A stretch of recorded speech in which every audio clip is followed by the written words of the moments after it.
Listo. En este momento ya estamos en vivo en YouTube. Em, entonces, Anne, tú me indicarás si comenzamos para también iniciar la grabación. Sí, podemos empezar y quería pedir otra vez para grabar la versión en inglés, ¿sí?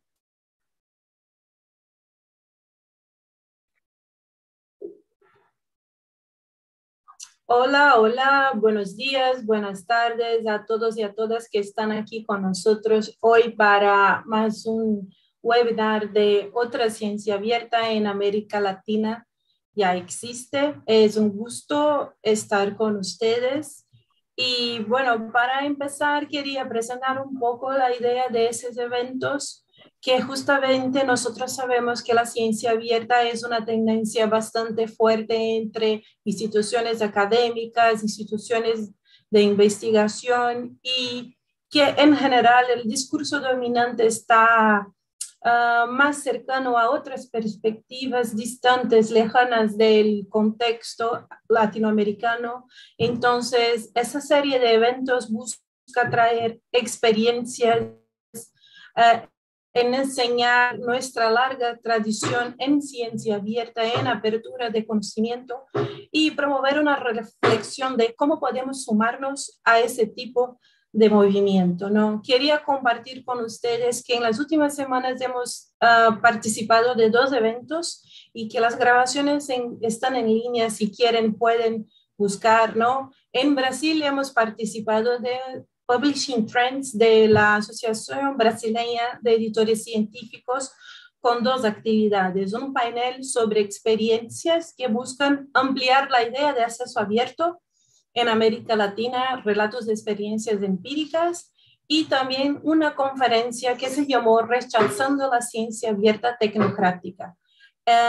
Esas participaciones están en línea en nuestro site, que es otracienciaabierta.carisma.org.co, y también hemos participado, hemos promovido en Colombia un conversatorio taller sobre políticas para financiación de ciencia ciudadana. Informaciones también sobre este taller están en nuestro sitio.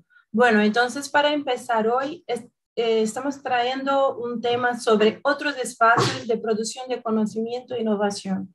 Sabemos que la universidad y que los espacios, las instituciones de investigación son como los espacios reconocidos como producción de conocimiento relevante y que tiene su influencia en la sociedad, en las políticas públicas y desarrollo de tecnologías.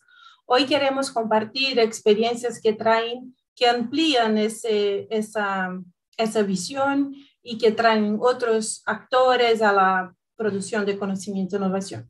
Vamos a empezar con la experiencia de nuestro compañero Juan David Reina, que viene desde las ingenierías, ¿no? Su presentación se llama Otras tecnociencias, ingenierías para la construcción de paz. Juan David Reina es investigador en Colombia y también participa de un colectivo llamado Enraizando. Juan David, tienes como 15 a 20 minutos para una presentación. Muchas gracias por estar con nosotros. Bueno, muchas gracias, Ani. Muchas gracias, Francisco. Pues gracias a todas y a todos aquí por compartir su tiempo un poco para de pronto dejarse interpelar y provocar por algunas ideas que espero compartir. Voy a simplemente a compartir una presentación muy básica alrededor pues, de este proyecto que estamos iniciando, financiado por el Instituto Colombo Alemán para la Paz. Con participación del Instituto de Estudios Críticos 17 de México, la Technische Universität Berlin aquí en Alemania y la Universidad Nacional de Colombia. Bueno, un poco la intención cuál es, sobre todo, es pensarnos cómo nuestros sistemas de educación y sobre todo estas disciplinas, ¿no? Se han formado en ambientes también cerrados, ¿no? Entonces, de alguna manera, para pensarse también una ciencia abierta, necesitamos pensar procesos abiertos, epistemológicamente abiertos, ¿vale? Pensando también y ontológicamente abiertos. Con esto quiero o espero pensar, digamos, que también podamos generar y abrir a otras formas de crear conocimiento, no solamente una logocéntrica, ¿no? A partir de textos, datos, números, sino también otras formas de pensar y sobre todo en una relación o más sensible con el entorno.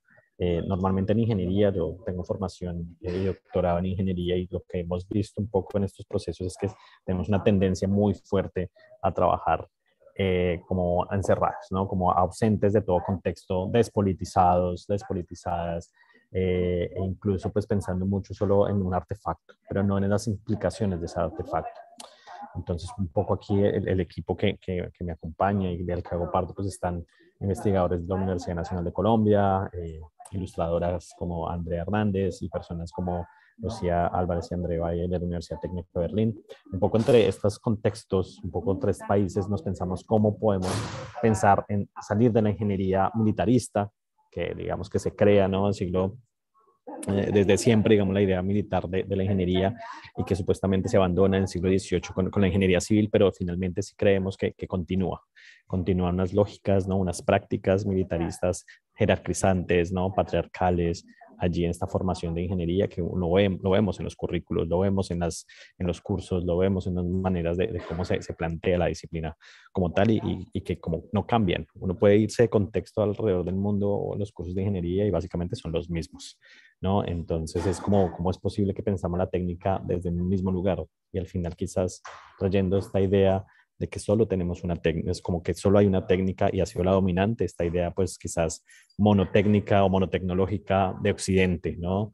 Un poco trayendo a la filósofa Silvia Winter de Jamaica, pues habla de la idea de una monohumanidad, ¿no? Una monohumanidad que se ha implantado y ha sido, digamos, la frecuente alrededor del mundo con el colonialismo y se plantea como, ¿no? Como blanca, secular, ¿no? Un poco ajena a cualquier visión. Y creo que aquí también tenemos que empezar a ver cómo estos nos han quitado esos lazos con los territorios, por ejemplo. Y es precisamente eso, como abandonar la idea de que la técnica es sola o ausente, sino que también hay una tecnociencia, está conectada con las ciencias básicas, pero también con las ciencias humanas. Es decir, la práctica científica y tecnocientífica no está aislada de su contexto, es inherentemente política, es inherentemente social, es inherentemente cultural. Y allí es como que nos planteamos nuevas preguntas, nuevos procesos, nuevos actores, nuevas epistemologías, ontologías en esa relación, digamos, tecnocientífica, ¿no? Como que cada vez somos de alguna manera más sensibles a esos otros modos de hacer, de práctica, otros modos de colaboración que antes no estaban allí. Y creo que ahorita con la pandemia cada vez hay una demanda más de esa colaboración y sobre todo de ese lugar más abierto de los procesos tecnocientíficos, como por ejemplo la vacuna, es uno de los más fuertes, digamos, que se dio. Y bueno, más allá de, ustedes ya conocen un poco esta idea de movimiento de ciencia abierta y como movimiento social finalmente es un movimiento político también. Entonces también pensarse que no está ajeno a una práctica solamente tecnocrática o meritocrática de conseguir, ¿no? Unos puntos por los papers y acceder a un resultado, sino debe ser de todo un proceso, de un proceso de generación de conocimiento colectivo y pensar de nuevo el conocimiento como un lugar como un bien común. Si no participamos de esa idea y de esa lucha del conocimiento como bien común, pues de nuevo sería solamente pensar la ciencia abierta como acceso abierto a un repositorio de datos o a un resultado de investigación en ¿no? un formato logocéntrico que puede ser paper o capítulo del libro, ¿no? Pero no tenemos que pensar como integralmente. Aquí pensamos cómo podemos también pensar una ingeniería abierta, ¿no? Para pensarnos desde la disciplina de ingeniería, que ha sido procesos cerrados, ¿no? Muy vinculados al cierre del conocimiento mediante las patentes, nuestra idea de cerrar el conocimiento para posteriormente mercantilizarlo. También tenemos que pensar sobre todo un contexto de las tres naciones, solo por contar un aspecto de Alemania, México y Colombia, pues que necesitamos crear paz, ¿no? Y paz no solamente la ausencia de los conflictos, digamos, violentos, de guerras, sino es una relación directa con la justicia social. Y en cualquier país de este planeta hay una injusticia social, ¿no? Sucediendo, puede ser el norte o el sur global. Entonces también cómo podemos pensar la práctica de allí. Y creo que aquí pueden ser pues varios elementos que nos inspiramos mucho pues desde las tecnologías solidarias de Dagnino en Brasil, que poco a poco ha pensado esta idea también de cómo estas tecnologías pueden ser, ¿no? Generarse contextos de justicia social hacia ese enfoque, pero también esta idea de las tequiologías, desde la idea de la reciprocidad profunda, el tequio mexicano o de la minga colombiana o el mutirao brasilero, por ejemplo, pensarse que pues las tecnologías también con procesos de reciprocidad profunda, de colaboración también fuerte, ¿no? Y aquí viene un poco la idea del umbung, que es un proceso, digamos una palabra en indonesio, de Indonesia, un poco que representa el granero de arroz, ¿no? Un granero de arroz colectivo, donde pues representa el trabajo, pero el resultado también de una labor agrícola en conjunto, ¿no? Pero y ahí pues un poco nos presenta esa metáfora del lumbung del granero, pues también cómo está esos procesos de creación de conocimiento hacia un lugar de justicia cognitiva, ¿no? Cómo representar todos los procesos de las comunidades, de diferentes grupos sociales que también han creado sus tecnologías desde siempre, ¿no? Que no solo se deben mencionar o nombrar tecnologías a partir de la conquista o a través del conocimiento occidental, ¿no? Como esa idea muy fuerte, sino también como esta idea del conocimiento tácito y empírico, pues muy fuerte que muchas veces queda invisibilizado. Y sobre todo cuestionar el tecnosolucionismo, que creo que ha sido una relación muy fuerte desde la ingeniería a que nos vemos como que vamos a resolver problemas, pero ni siquiera sabemos qué problemas, ni siquiera sabemos quién identifica esos problemas, ¿no? Quién participa en la solución y si eso no es un problema, ¿no? Entonces creo que tenemos que cuestionar esta idea del tecnosolucionismo que muchas veces está intrincada en esos procesos pedagógicos en la formación. Y este es un ejemplo, entre muchos otros, quizás ustedes lo conocen, es el libro de la familia, un proceso cubano en el periodo especial de la paz, donde el ejército cubano en el 90 lo que hace es reconocer las prácticas comunitarias, sociales de la agricultura, de la salud, de la movilidad y empieza, digamos, por medio de telegramas a recoger la información, ¿no? De esas prácticas libres que la gente tiene, ese conocimiento libre y abierto y empieza como a catalogarlas, como a reunirlas y publica este libro que se llama El libro de la familia y lo distribuye a toda la población cubana, ¿no? Y esto es digamos, un tema interesante que muchas veces no se piensa desde ese lugar de la ciencia abierta, porque no participan científicos y científicas allí o expertos o académicos, sino pues gente del común, del día a día, o pues, por ejemplo, no sé, agricultores o familiares allí. Entonces, un poco también pensarnos que eso también hace parte de la ciencia abierta y no solamente procesos como más expertos.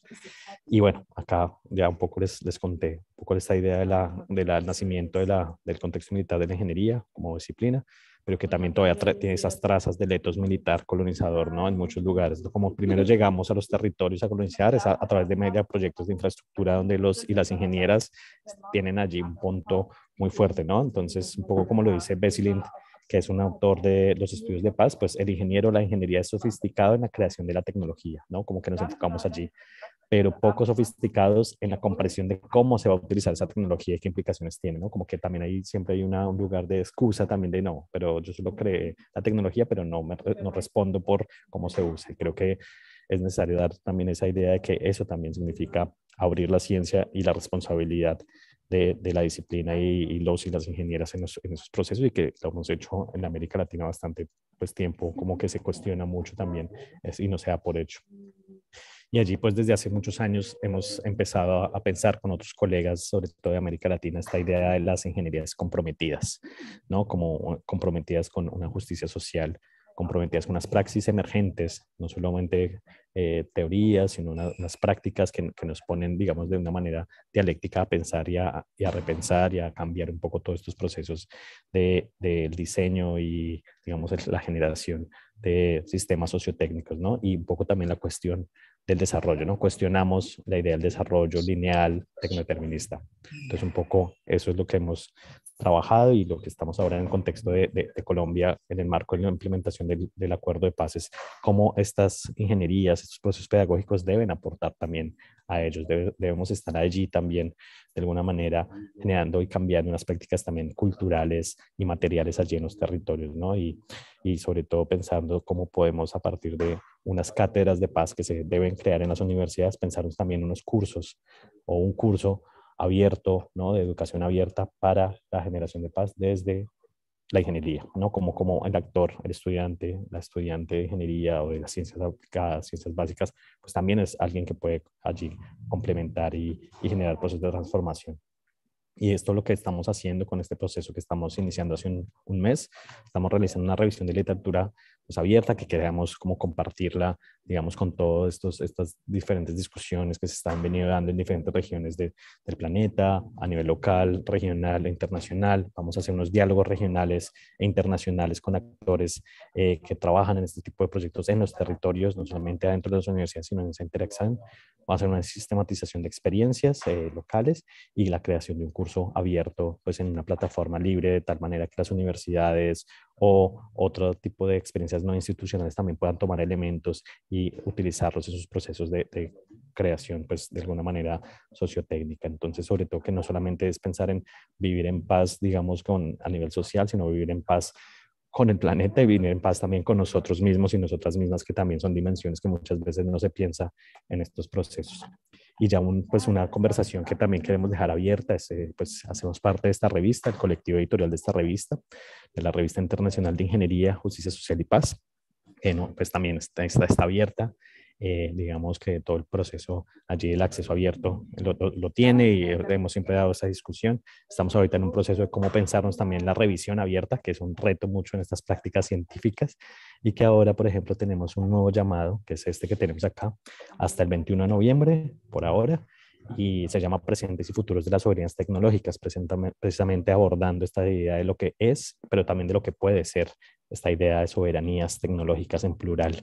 Entonces, un poco esto nos da esa conversación. Nosotros no solamente vamos a recibir artículos científicos, académicos tradicionales, sino pues también damos la bienvenida a prosa, ¿no? A cuentos o a poesía o a obras de ilustración o obras fotográficas, visuales, también que entren en juego desde otros lenguajes, de nuevo, no solamente el logocéntrico a estas ideas, ¿no? Entonces también para pensar, digamos, un lugar un poco más transdisciplinar de esta idea de una ingeniería abierta, y sobre todo en contexto paz, que no solamente es colombiano o local, sino es global, ¿no? Porque también vemos que la paz no es solamente un tema de abandonar digamos, la ausencia de violencia, sino también va mucho más allá de unas condiciones de justicia social. Y ya para cerrar muy, muy rápidamente, pues necesitamos procesos para repensar la paz más allá de la ausencia de conflictos, como pensar lo que es algo trascendental, no solamente local a un hecho de guerras declaradas, sino también cotidiano. También pensar en los y las ingenieras como facilitadores y facilitadoras en sistemas sociotécnicos, ¿no? No solamente con los y las expertas únicas que son capaces de crear, sino que pueden facilitar sus procesos allí de creación colectiva en los sistemas sociotécnicos, de diferentes artefactos o servicios o procesos allí, ¿no? Y quitarle esta idea o cuestionar la idea de solucionador. Creo que esto es un poco el formato que siempre nos han traído y nos hemos creído muchas veces eso, pero no sabemos qué o sea, no sabemos cuál es el problema, pero lo estamos solucionando, ¿no? Y esto es el problema de muchos hackatones, de muchos formatos que se plantean abiertos, ¿no? Como que hay una competencia de solucionar y solucionar y solucionar, pero ni siquiera sabemos cuál es la estructura y las causas principales de esos problemas, sino solamente los síntomas. Estamos viendo los síntomas y tratando de solucionar esos síntomas, pero nunca las causas. Y ya pues pensar también procesos pedagógicos, tanto institucionales como fuera de la institución, también desde esta idea de otra forma de pensar la ingeniería y su relación con los territorios, ¿no? Es que también no hemos pensado también las implicaciones y las consecuencias que ha dejado la ingeniería en muchos de ellos, ¿no? Entonces esa es un poco la experiencia. Bueno, después les compartiré seguramente esta referencia si quieren ahondar un poquito más en muchos de estos temitas, y ya les agradezco un poco por su participación pues, y la charla que tengamos ahorita. Muchas gracias. Muchas gracias, Juan. Muy interesante. Yo ya tengo muchas preguntas aquí y animo a todos nuestros asistentes a compartir preguntas por nuestro chat. Ahora vamos a la presentación de Francisco, que viene de la experiencia de Open Lab Ecuador, ¿no? Y que justamente intenta crear otros espacios en el entorno universitario a la producción de conocimiento e innovación. Por favor, Francisco, the floor is yours. Ok, muchas gracias, Ani. ¿Me confirman si se escucha, por favor?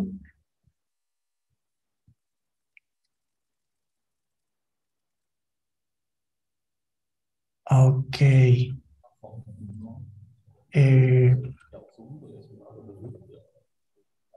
Sí, ¿me confirman si se escucha, por favor? Sí, te escucho. Ya, perfecto. Sí, se escucha bien, perfecto.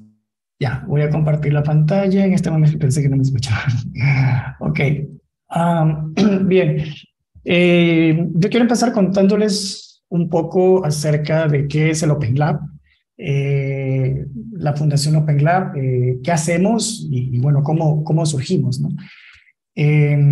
Yo creo que se puede definir como en tres cosas, ¿no? Primero, que es una organización social de una organización de la sociedad civil sin fines de lucro,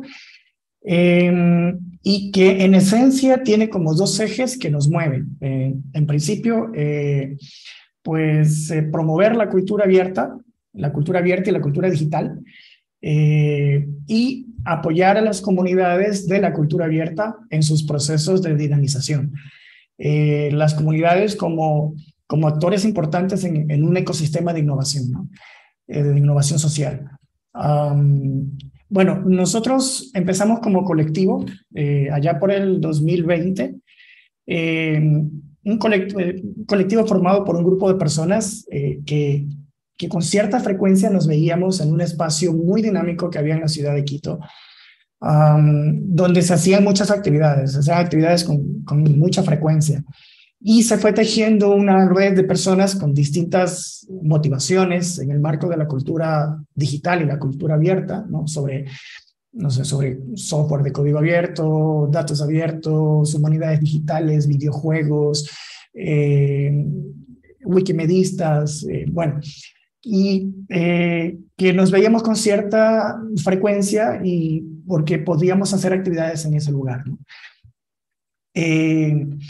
Y bueno, desde el 2019 ya nos habíamos encontrado un grupo de personas para un poco hablar sobre la iniciativa, y en el 2020 empezamos a aterrizar ya la idea. Empezamos a mirar espacios donde pudiéramos hacer talleres, pudiéramos hacer laboratorios, y pues la idea ya estaba tomando forma. Y bueno, llegó la pandemia, y ya con la pandemia algunas cosas ya no eran tan necesarias o tan esenciales como buscar un espacio, que ya no tenía como mucho sentido eso, ¿no? Pero entonces no nos detuvimos, avanzamos igual, empezamos a darle vida. Primero, decidir cómo nos íbamos a llamar, y luego, pues, qué íbamos a hacer. Bueno, en esa época estábamos experimentando cierta virtualidad extrema, que luego pues se iría a quedar en parte, ¿no? Pero estamos hablando de marzo, abril, mayo, entonces donde todo fue tan rápido y tan acelerado, y bueno, era natural que nuestra acta de constitución pues sea justamente nuestro dominio, ¿no? Y bueno, compramos el dominio, y de hecho nosotros celebramos nuestro aniversario justamente la fecha en que compramos el dominio openlab.es. Entonces, comprando el dominio OpenLab, montando la web, pues is alive, ya estábamos allí. Entonces empezamos a hacer cosas, empezamos a hacer actividades sobre estos temas que nos apasionaban, ¿no? Como software libre, hicimos algunos frisoles. El FLISOL es el Festival Latinoamericano de Instalación de Software Libre, ¿no? Hicimos actividades sobre videojuegos, jams, sobre educación libre, ciencia abierta, pensamiento computacional, sobre ciencia ficción, y sobre también temas, o sea, de los temas más extraños como computación decolonial.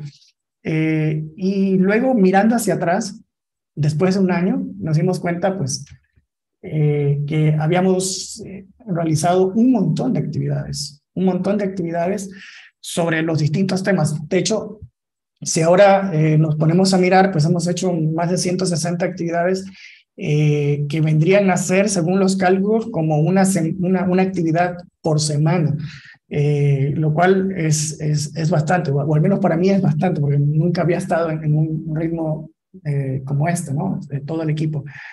Luego, pues, en el 2021, pues ya en mayo, decidimos constituirnos como fundación, con un equipo de trabajo ya más consolidado, con quien veníamos haciendo todas estas actividades, pues obtuvimos nuestra personería jurídica. Somos una fundación con alma de colectivo, con cierta horizontalidad que nos ha permitido trabajar abiertamente las ideas. Y quizás por eso es que hemos hecho tantas actividades en ese tiempo. También hicimos algunas alianzas en el camino, producto de esta red que en el tiempo atrás, antes de que existiera Open Lab, pues íbamos un poco tejiendo en estos espacios que frecuentábamos. Y una de esas alianzas ya para Open Lab pues fue la Fundación Scale, con quien hicimos la serie Explora Labs, por ejemplo, o el Hub de Innovación de Quito, con quienes hicimos un par de laboratorios que son de los que quiero comentar ahora. Primero, pues, para poner en contexto, ¿qué es el Hub de Innovación de Quito? El Hub es un espacio que hay en la ciudad de articulación que procura conectar al ecosistema de innovación de la ciudad con 5 universidades que conforman este espacio, 5 universidades de la ciudad de Quito. Entonces, habíamos hecho un taller con el Media Lab Prado, ahora Matadero, sobre cómo montar un laboratorio ciudadano distribuido y construir redes de colaboración. Distribuido porque estábamos también en este contexto de virtualidad y pues la idea era trabajar en laboratorios con distintas ciudades. Entonces con el equipo dijimos, ¿qué tal si hacemos un laboratorio en las universidades?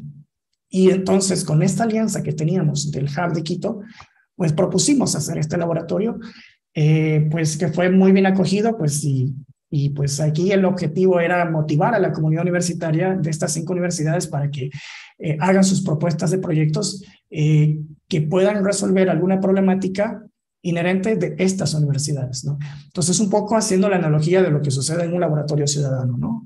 En este caso, pues las ciudades o el territorio era cada una de estas universidades, ¿no? Con sus propios problemas, con su propia cultura, con sus propias particularidades que las distinguen, ¿no?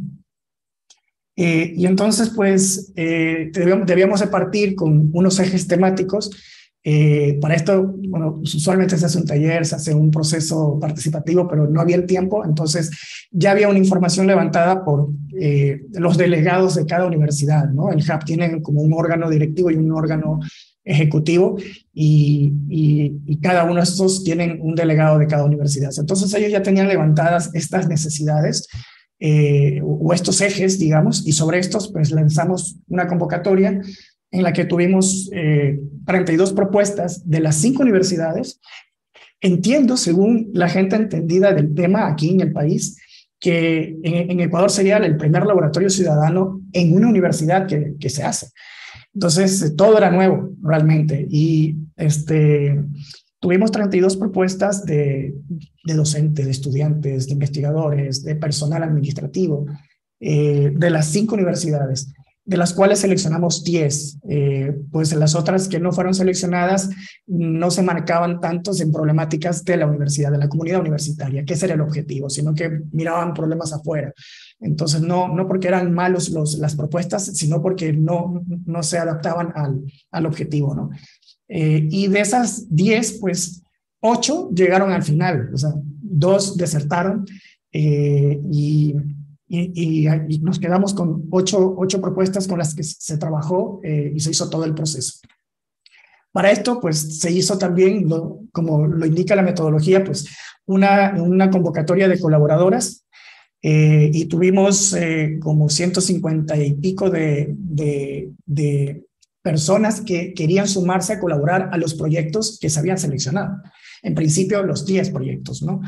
Y aquí empezamos a trabajar con ellos. La idea era que pues tener equipos diversos, ¿no? Y esta era como un reto, ¿no? Tener equipos en los que hayan personas de distintas disciplinas, no solamente de ingeniería o no solamente de humanidades, que sea multiinstitucional, es decir, no sea un equipo formado solamente por personas de una universidad, sino que haya de varias, equidad de género y que también los roles sean diversos, ¿no? Que no sean solamente estudiantes o solamente docentes, sino que estén mezclados, ¿no? Lo cual esto implicaba muchos desafíos. El primer desafío es poder armar los equipos por parte de nosotros y el segundo desafío, porque había que hacer una evaluación, ver los perfiles y todo, ¿no? Y la segunda pues era lograr que se encuentren, ¿no? Los equipos y que haya este intercambio. El otro laboratorio es sobre expedición de datos, el laboratorio de expedición de datos, que bueno, la expedición de datos es una metodología en particular que busca trabajar con un conjunto de datos, obviamente, en abierto, para hacer procesos de exploración y que encierran procesos de aprendizajes y al final contar historias con estos datos.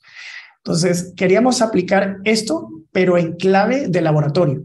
Acá no había un problema que queríamos resolver dentro de las universidades. Aquí el problema que queríamos resolver, si podemos llamarlo de ese modo, es el desconocimiento en trabajar con datos, ¿no? Es decir, habían dos opciones. Podríamos trabajar con gente que ya tenía cierta experiencia con datos o podríamos trabajar con gente que era su primera vez. Entonces, ¿qué nos daba más valor? Entonces, no queríamos centrarnos en el resultado, sino en el proceso. Entonces, lo que queríamos era que mucha gente que no había tenido contacto con datos, pues sea su primera vez, entonces lo enfocamos hacia eso. La desventaja de eso es que quizás la gente más experta o que haya tenido más experiencia se iba a cansar, se iba a aburrir o no iba a querer participar. A la final, para nuestra sorpresa, y fue algo muy lindo, mucha gente experta se quedó y dijo, me voy a quedar acá para apoyar a los equipos, ¿no? A pesar de que todo estaba definido en las bases, de que el objetivo era enfocarnos a personas que eran su primera vez trabajando con datos. Y se quedaron, muchos se quedaron y ayudaron a los equipos. Entonces, acá hicimos algo similar. Armamos equipos con los criterios similares del laboratorio anterior, que sean diversos, pero acá, claro, hicimos algunas depuraciones, no nos enfocamos en 5 participantes por equipo, sino que lo abrimos un poco más, porque a la final en el camino siempre van desertando, y pues era un proceso evolutivo, acá era un proceso de aprendizaje, al 100%. Cada día pues era una consigna que luego tenías que resolverla para pasar a la siguiente.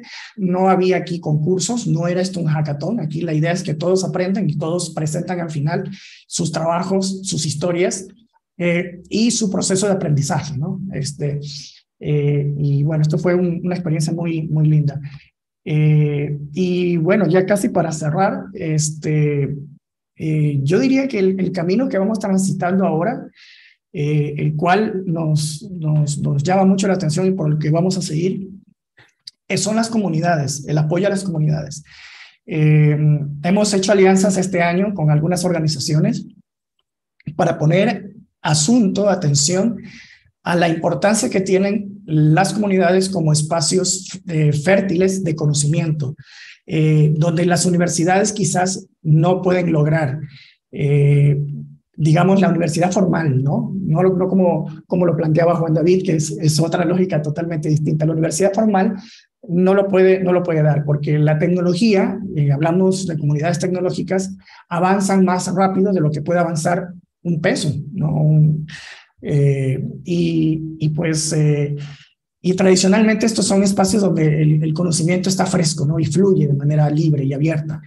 Y por otro lado, la ciencia abierta, que es, ya este año llevamos la 3ª edición de las jornadas Descubriendo la Ciencia Abierta, y pues el primer congreso iberoamericano que va a ser en noviembre, y para el próximo año pues seguramente habrá una 4ª edición que probablemente sea muy distinta a las anteriores.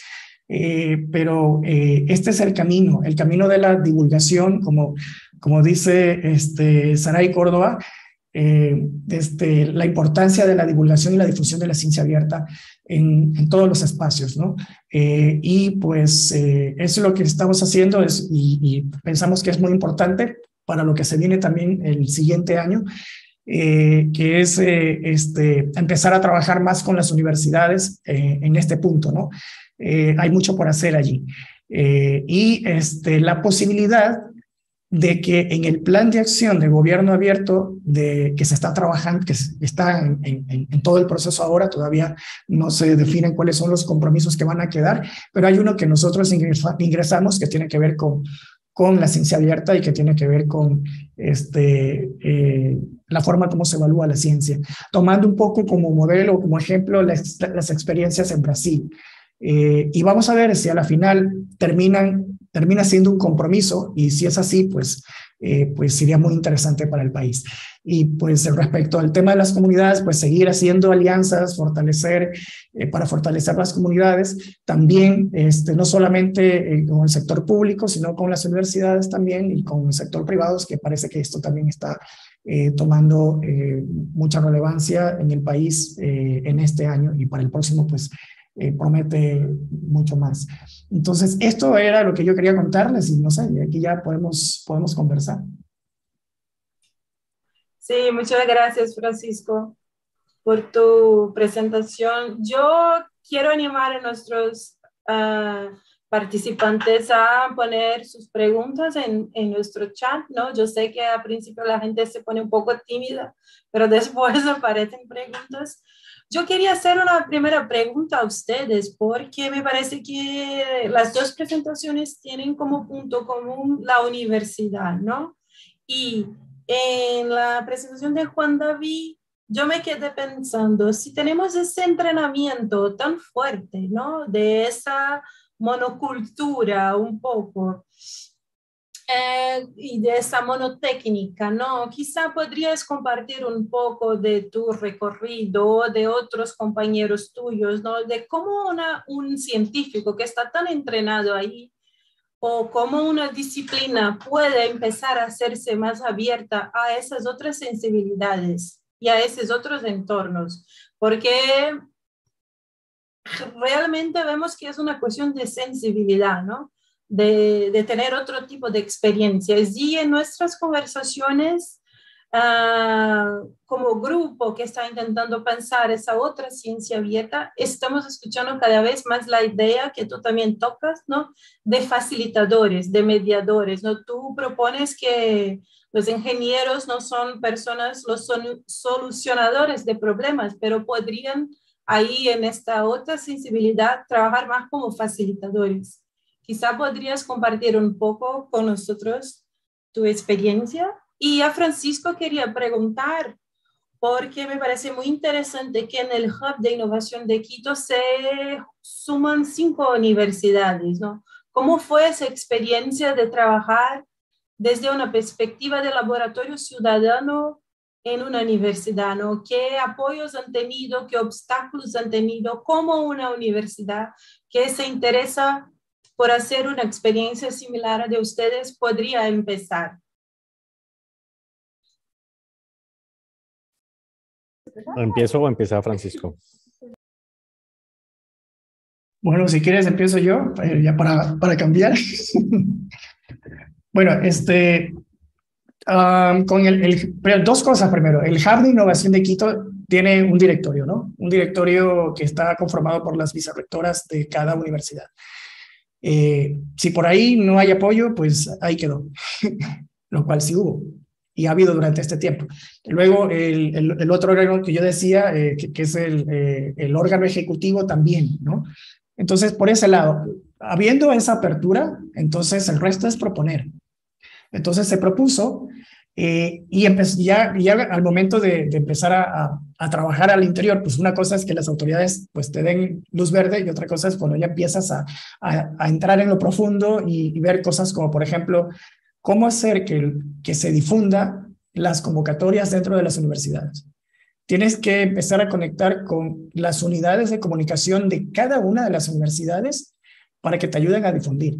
Pero resulta, y no sé si les pasa igual, las unidades de comunicación dan prioridad a las cosas que se hacen en la máxima autoridad, porque la unidad de comunicación usualmente depende de la máxima autoridad, de la rectoría, del ministerio, etcétera, y entonces no te dan bola.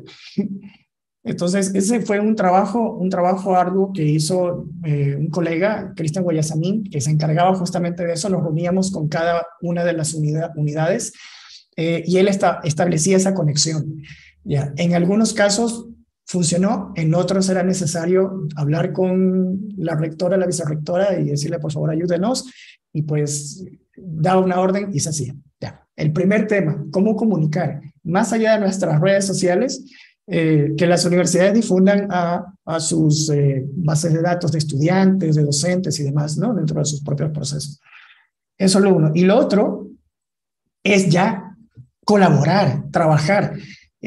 Usualmente en las universidades, que cada una tiene su realidad particular, su particularidad, suele haber como recelos, ¿no? Cada una quiere ser la mejor, mejor que otra, ¿no? Entonces, e incluso dentro de la misma universidad, este tema jerárquico, ¿no? Que si eres investigador o de primer nivel o si eres auxiliar, o, ¿no? Entonces, yo me acuerdo que en un proyecto había una colega que le habíamos invitado a que proponga un proyecto porque ella trabajaba en una universidad y manejaba unos temas que tenían que ver con urbanismo. Y cuando vio que dentro del equipo estaba un docente que era una eminencia en el tema y ella tenía que estar en el rol de promotora, ella dijo, ¿sabes qué? Mira, yo no puedo estar al frente de un proyecto en el cual está esta persona que es capa, es un PhD que muy reconocido, y, o sea, no. Entonces había como este tema de las jerarquías, ¿no? Entonces, eh, no siempre se logró romper esto, ¿no? En algunos casos, pues se trabajó de manera horizontal, pero en otros había esto, ¿no?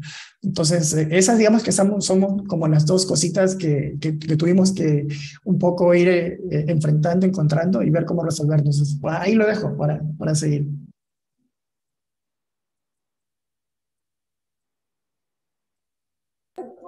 Bueno, gracias, Francisco.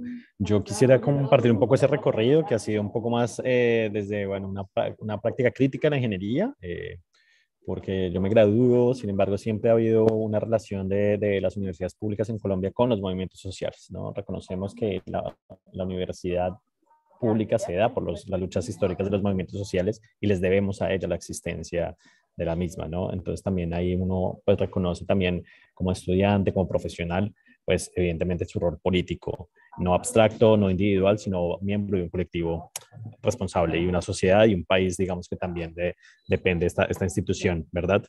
Y a partir de allí, pues con varios colegas de la Facultad de Ingeniería, varios programas, y pues en diálogo con otras disciplinas, hemos trabajado mucho alrededor de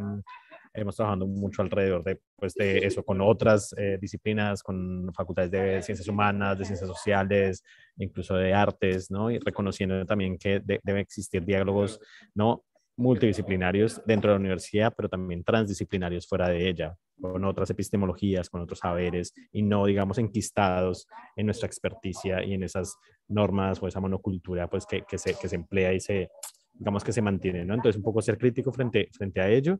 Después tuve la oportunidad de hacer una maestría en medio ambiente y desarrollo, estudios del ambiente, estudios del desarrollo, un poco para entender como la tecnología para qué, ¿no? Dicen explícitamente esa tecnología para qué, sino pues finalmente no, pues es conocer y entender bien cómo se dice, queremos entrar en esa rueda, ¿no? En ese mecanismo. Y después finalmente lo que terminé haciendo fue pues un doctorado en ingeniería de nuevo, comprender y visibilizar los procesos de innovación de las comunidades, en este caso rurales, de refugiadas en el norte de Uganda, refugiados de Sudán del Sur, pero también víctimas del conflicto colombiano en la costa pacífica colombiana, y entender también las potencialidades de estas comunidades. Es un poco nuestro trabajo desde esta ingeniería para la paz, es pensar no en problemas, sino en potencialidades y deseos. Entonces la narrativa, que es política, cambia, porque no nos vemos sujetos de problemas, sino sujetos de potencialidades, sujetos de deseos, que entonces al cambiarle un poco ese rol, también hay un rol diferente en los mismos procesos colaborativos, que ya no nos vemos como beneficiarios y beneficiarias, sino como actores activos que están allí con sus sueños, con su tiempo, ¿no? Que debes reconocerlos, digamos que eso es de otra lógica, para también de alguna manera tratar de ir balanceando esas relaciones de poder que siempre se dan en estos procesos, ¿no? Podemos llamar colaboración, pero pues existen relaciones de poder allí siempre, ¿no? Podemos tratar de generar procesos colectivos, digamos, con estas comunidades, pero siempre van a ver quién se gana más, quién pierde más, ¿no? También de alguna manera.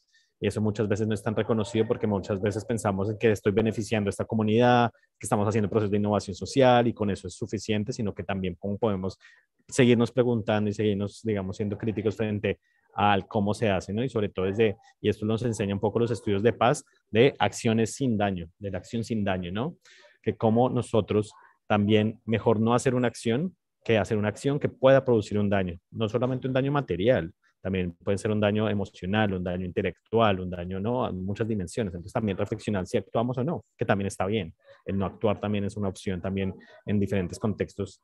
Entonces un poco desde ahí es un poco el recorrido.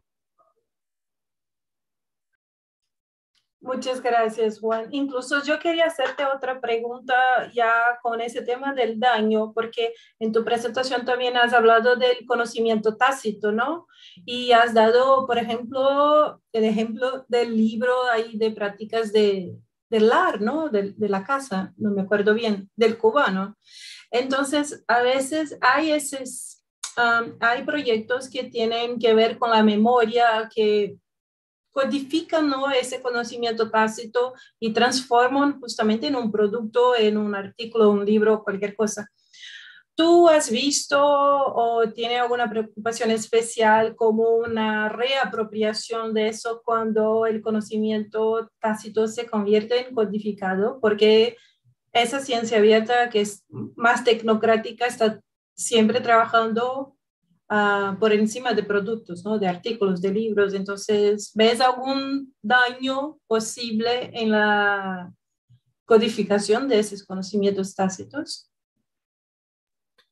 Vale, gracias. Sí, un poco para ser muy concreto, sería, es riesgoso, ¿no? Tiene unas potencialidades buenas, podemos de alguna manera difundirlas a otras audiencias, que también, digamos, su forma de aprendizaje es la logocéntrica, que a través del texto comprenden y es un poco su única forma de compresión y validación también.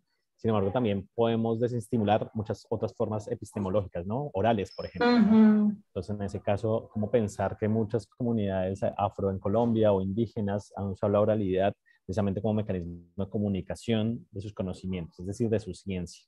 Entonces, como de pronto también pensar como procesos multiformato, ¿no? Que podamos pensar, es como, claro, escribimos un texto, lo difundimos, por supuesto, pero al lado de él, igual de válido, debemos tener procesos, por ejemplo, sonoros, donde reconozcamos y recordemos, de alguna manera registremos algunos procesos claves y que podamos mantenerlos en audio, de tal manera que las comunidades puedan seguirlos usando, por ejemplo, en eso doble vía, ¿no? Y otro elemento muy importante es que si vamos a trabajar con, digamos, otras lenguas, también darle una validez a esas otras lenguas. Entonces, si vamos a hacer un documento en cualquier tipo de formato publicable, pues que ese mismo documento esté en el idioma indígena, la lengua indígena, el idioma indígena, al mismo nivel. De lo contrario, lo que hacemos es una acción con daño porque estamos reproduciendo una lengua colonialista en un territorio por más buenas acciones que tengamos, ¿no? Entonces también eso es muy importante, ¿no? Entonces reconocer esos espacios. Igual lo sonoro, ¿no? Si tratamos de alguna manera de registrar un proceso en español o portugués, pues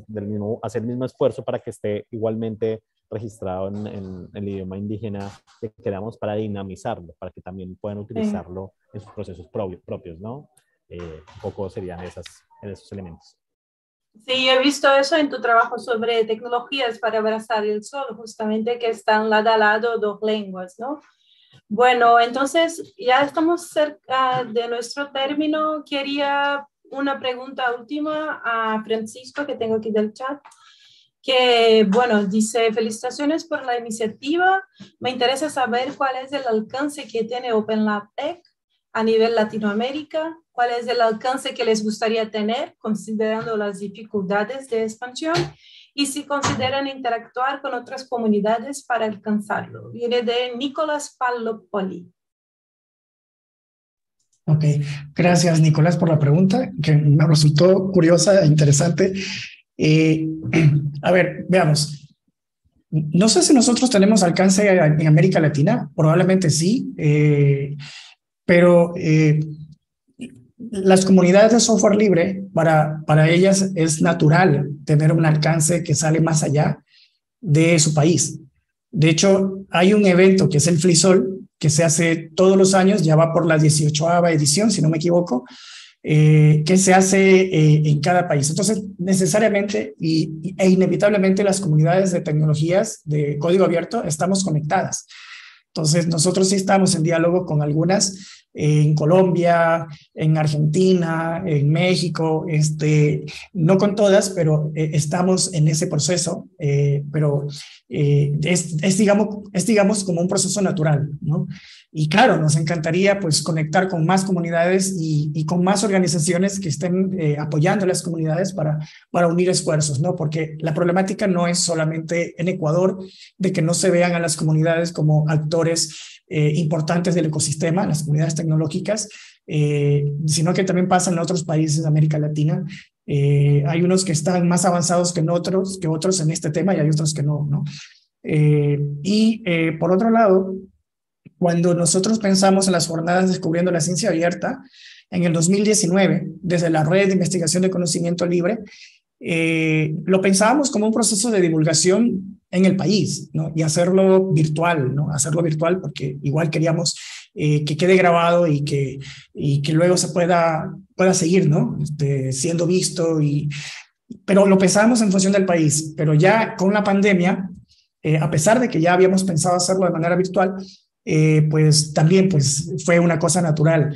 Y hay una comunidad grande de ciencia abierta, de gente activa, de gente referentes en la región, con la que pudimos conectarnos, y gracias a ellos se hizo las jornadas Descubriendo la Ciencia Abierta. O sea, no es solo un trabajo que hizo OpenLab con la red, también hay una colaboración en red que se hizo con muchos actores importantes, ¿no? Muchos referentes de América Latina.